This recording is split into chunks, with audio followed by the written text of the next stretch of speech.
2001-এ যে কাজটা করা হয়েছে তৎকালীন নির্বাচনটা ছিল, সেই নির্বাচনে এবং সেই সারা দেশের সেখানে মানুষের ভোটাররা তাদের যথার্থ জায়গায় গিয়ে তারা একটা ভোট দিতে পেরেছে, সেখানে কোনো বিন্যাস ছিল না। এবং পরে যেটা 2008-এ যেটা করা হয়েছে সেটা 1/11 সরকারের একটা ষড়যন্ত্রমূলকভাবে সেই আসনগুলোকে তারা বন্ধ 3টা করে ঢাকায় নিয়ে আসছে। এখানে ঢাকায় আমরা লক্ষ্য করি, ঢাকায় কিন্তু প্রায় 1-1.5 কোটি বা 2 কোটি লোক অবস্থান করে। ভোটের সময় দেখা যায় 10% লোকও কিন্তু ঢাকায় থাকে না, প্রায় 90% লোক তারা ভোট দিতে গ্রামে চলে যায়। সেখানেই আমরা চাই যে সেখানে আমরা আমাদের ভোটটাকে চিন্তা করে, ভোটের আসনকে চিন্তা করে আমরা আমাদের স্ব জায়গায় ঢাকাকে যেন আমরা একটা জনশূন্যহীন অবস্থায় ভোটের আসন না দিয়ে যেখানে ভোটের আসন দেওয়া দরকার সেখানে ওই গ্রামে এবং জেলা ভিত্তিকে সেখানে আসনগুলো দিয়ে একটি সুন্দর সার্থক নির্বাচনী ব্যবস্থা করা হয়। সেটি ছিল 2001-এ যে 2086-তে যে নির্বাচনটা হয়েছিল সেভাবে আসনগুলো পুনর্বিন্যাস করা হোক এবং সে আসনগুলোকে দেওয়া হোক, তাহলে একটি সঠিক নির্বাচন বাংলাদেশে হবে এবং নির্বাচনীয় যারা পরিচালনা করবেন তারাও প্রশ্নবিদ্ধ হবেন না। এবং আশা করব এর সরকারও আগামী দিনে নির্বাচন দিতে গিয়ে জনগণের কাছে কোনো প্রশ্নবিদ্ধ হবে না। তারাও সেই 2001 সালে যেভাবে নির্বাচন হয়েছে, যেভাবে আমরা আসন ভিত্তিক নির্বাচনে অংশগ্রহণ করেছিলাম, এবারও ঠিক সেভাবে আসন ভিত্তিক আমাদের এলাকা ভিত্তিক যেভাবে আসনগুলো ছিল সেভাবে আমরা ভোট দিতে পারবো। এই ব্যাপারে আমরা প্রধান নির্বাচন কমিশন এবং আমাদের প্রধান নির্বাচন কমিশনের সাথে আরও 2 জন যারা সচিব এবং একজন দায়িত্বপ্রাপ্ত আছেন তাদের সাথে আমরা কথা বলেছি। তারাও আশ্বান্বিত করেছেন যে পূর্বের ন্যায় কোনো রকম সহিংসতা অথবা পূর্বের ন্যায় কোনো রকম অনৈতিকভাবে কোনো আসন এবার বন্টন হবে না। আমরা চেষ্টা করব যে একটি সুন্দরভাবে জনগণের চাহিদা মোতাবেক আসন ভিত্তিক দিয়ে একটি সুন্দর নির্বাচন তারা আগামী দিনে উপহার দিবে। আপনাদের সবাইকে ধন্যবাদ। আসসালামু আলাইকুম। শাইনি চুলে এখন হবে সব হেয়ার স্টাইল।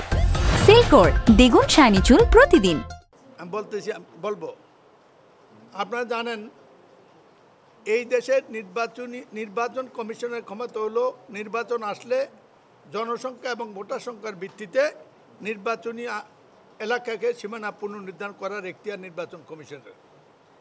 এইটা নিয়ে 2008-এর আগে পাকিস্তান আমল থেকে শুরু করে কোনো দিন এত হইচই কোনো কিছুই হতো না। তখন কমিশন এই ব্যাপারে মতামতের জন্য খসড়া তালিকা দিয়ে তারা বিভিন্ন এলাকায় যেত, জেলা পর্যায়ে মিটিং করত, ভোটাররা বক্তব্য দিত, প্রার্থীরা বক্তব্য দিত, সেটার আলোকে একটা সমাধান করতেন। এটাকে রাজনীতি বানিয়েছে 2008 সালে। সেটা হলো 1/11 সরকারের সময় হুদা কমিশনের পক্ষে ব্রিগেডিয়ার শওকত এবং ডেপুটি সেক্রেটারি তখন রফিকুল ইসলাম ওই ষড়যন্ত্রের ওই সীমানা পুনর্নির্ধারণের ব্যাপারে তারা টার্গেট করলো। আপনারা জানেন তৎকালীন সেনা সরকারের সাথে বিএনপির লড়াই চলছিল। নেত্রী খালেদা জিয়ার কাছে আপোষের প্রস্তাব ছিল, তিনি আপোষের চূড়াগলিতে পাড়া দেন নাই। তারেক জিয়া নির্যাতিত হয়েছিল, আপনারা জানেন। এইসব করে বিএনপির হাজারো কর্মী কারাগারে নিক্ষিপ্ত হয়েছিল। এই সময়ের মধ্যে অন্যায় প্রতিবাদ করতে যে বিএনপিকে শায়েস্তা করে যখন আপোষ হয় না, শায়েস্তা করার জন্য নির্বাচন কমিশনে ব্রিগেডিয়ার শওকত এখানে আসার পরেই এই কার্যক্রম শুরু হলো। এবং 1986 সনে যে নির্বাচনী এলাকা গঠিত হয়েছিল সেটা ছিল এই দেশে নির্মোহ, নিরপেক্ষ এবং সার্বজনীন এলাকা।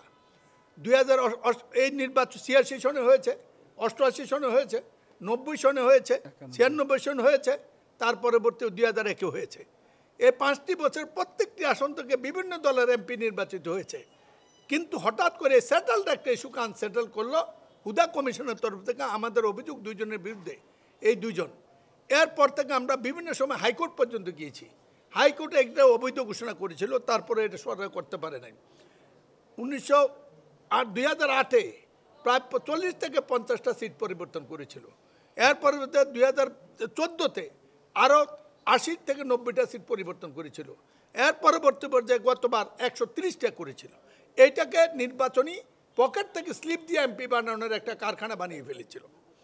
এই এই অবৈধ প্র্যাকটিস বাদ দিয়ে আমরা আজকে দাবি জানিয়েছি সার্বজনীনভাবে, এখানে মুন্সিগঞ্জ থেকে আসছেন, মানিকগঞ্জ থেকে আসছেন, আমি কুমিল্লা থেকে, এবং আমরা যারা ভিকটিম সবার তরফ থেকে আমরা বলেছি যে এই নির্বাচনী আসন পুনর্বহাল ব্যবস্থা 2086 থেকে 2001 পর্যন্ত যেভাবে ছিল সার্বজনীনভাবে ওইটাকে আপনারা পুনর্বহাল করেন। এটা আমাদের সার্বজনীন কথা। দুই একটি এলাকায় ভিন্নতা আছে প্রশাসন কারণে, সেটা আপনারা বিবেচনা করতেই পারেন।